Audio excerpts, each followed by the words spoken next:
Alright, welcome back guys to another episode of How To. Today I'm going to be showing you 360 flips, or as most British people call it, a tray flip. Right, so feet positioning for this trick is going to be, you want your front foot set up in your kickflip position, but if you can, set it a little bit further back down the board. You're going to find this easier to kickflip. Right, and then your back foot is going to be the same as you shove it. You want it in the back corner, but not too far in the corner. You kind of want to like this centre bit here. Yeah. Right, I'm just going to show you now what the foot position should look like. So, front foot is going to be in your kick position, but if you can, just move it a little bit further back. You're going to find this easier. The back foot, a little bit like you shove it in the corner, but not too far in the corner, because you need to pop still for this trick. Right.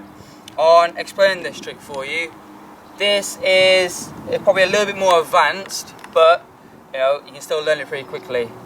One of the main things that I'd say is make sure you've kind of got good ollies, because you kind of do need to ollie a little bit higher for this trick to give your board a little bit more room to get around the full 360.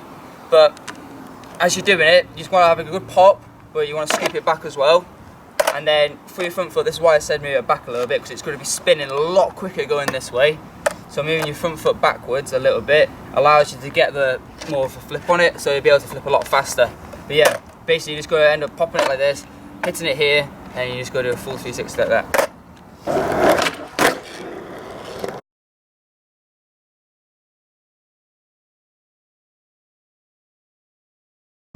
Alright guys, so let's talk about some common problems to this trick. One certainly is when I first learned it, I could never seem to get the board to flip far enough. Like, it was always stopping at like halfway or like 3/4 of the way. That was just because I wasn't ollieing hard enough actually.